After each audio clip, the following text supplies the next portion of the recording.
ఈ ద్వారా ఒక చిన్న వినపం సార్ ఈ ప్రభుత్వానికి ఆంధ్రప్రదేశ్లో ఏపీఎస్ఎల్ పిఆర్బి కానిస్టేబుల్కి సంబంధించి 2022 నవంబర్ 28వ తేదీ నోటిఫికేషన్ వచ్చింది.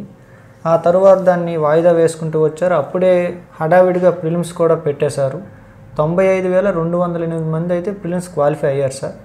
అయితే దానికి సంబంధించి చాలా కాలయాపన జరిగిన తర్వాత మీ ప్రభుత్వం వచ్చాక అందులో ఖచ్చితంగా అభినందించాల్సిందే. చాలా హ్యాపీగా ఉన్నారు స్టూడెంట్స్. ఎవరైతే పోలీస్ ప్రిపేర్ అవుతున్నారో వాళ్ళందరూ కూడా కూటమి ప్రభుత్వం పైన చాలా హ్యాపీగా ఉన్నారు సార్. అయితే అంతకుముందు ప్రభుత్వంలో ఎస్ఐ కంప్లీట్ చేశారు సార్. ఎస్ఐ కంప్లీట్ చేసేటప్పుడు ఆ ఈవెంట్స్కి సంబంధించి 100 మీటర్ కూడా ఉంటుంది సార్. ఏపీ కానిస్టేబుల్కి సంబంధించి 100 మీటర్లు పరుగు పందెం, అలాగే 1600 మీటర్లు లాంగ్ జంప్ ఉంటుంది సార్. 100 మీటర్ల విషయంలో ముందు ప్రభుత్వం టీడీపీ ప్రభుత్వము అప్పుడు రిక్రూట్మెంట్ నిర్వహించేటప్పుడు 100 మీటర్ల రన్నింగ్కి సంబంధించి రెండు వైపులా కూడా సెన్సార్ పెట్టింది సార్. ముందు వైసీపీ గవర్నమెంట్ ఏం చేసిందంటే ఒకవైపే అంటే ఫినిషింగ్ వైపు మాత్రమే సెన్సార్ పెట్టింది సార్. బిగినింగ్ దగ్గర పెట్టలేదు సార్. ఇలా పెట్టకపోవడం వల్ల ఏమైందంటే అభ్యర్థులు తీవ్ర నిరాశ చెందారు సార్. చాలా ఇబ్బంది పడ్డారు కూడా.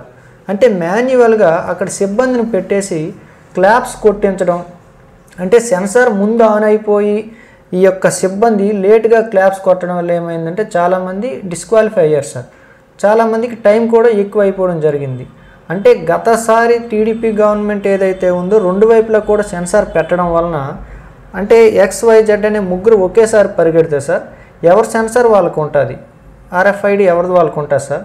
మనం ఎప్పుడు ప్రారంభించి ఆ లైన్ క్రాస్ అయితే అప్పుడే మన టైం అనేది అక్కడ జనరేట్ అవుతుంది సార్. అలా చేయడం వలన అభ్యర్థులకు చాలా న్యాయం జరుగుతుంది. ఈ విషయాన్ని కూడా అంటే గతసారి టీడీపీ ప్రభుత్వం పెట్టినట్టే రెండు వైపులా సెన్సార్ పెడితే ఓకే సార్.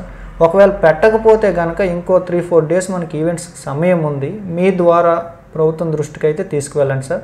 రెండు వైపులా కూడా సెన్సార్ ఉంటే ఎలా ఉంటుంది అనేది ఇంకొకసారి పరిశీలించమని చెప్పండి. పెట్టేటట్టు అయితే చేయండి సార్. అందరికీ న్యాయం జరుగుతుంది.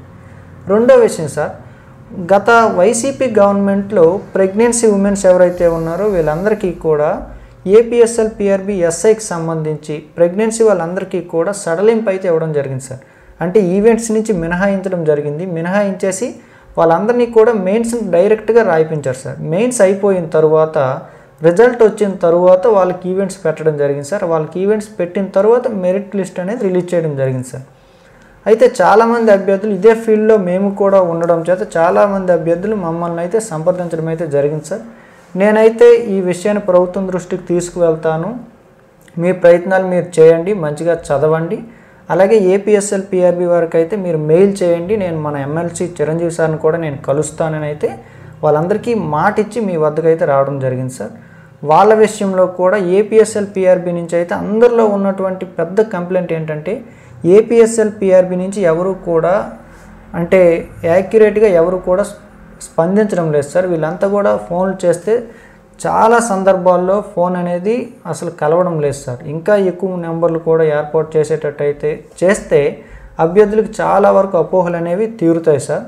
రెండోది ఈ ప్రెగ్నెన్సీ విషయంలో అసలు ప్రభుత్వం ఎలా ఉంది ఏంటంటే ఆ ప్రభుత్వం ఎవరైతే ఈ యొక్క బాలింతలు ప్రెగ్నెన్సీ ఉమెన్స్ ఉన్నారో వీళ్ళంతా చాలా సఫర్ అవుతున్నారు సార్. వాళ్ళ ఆరోగ్యపరంగా కూడా ఆలోచించుకున్న దీనికోసమే థింక్ చేసి ప్రిపరేషన్ అసలు చేయాలా వద్దనే ఒక సందిగ్ధంలో ఉన్నారు.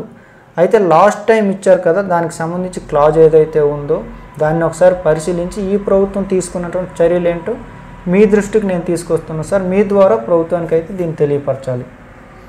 తప్పకుండానండి.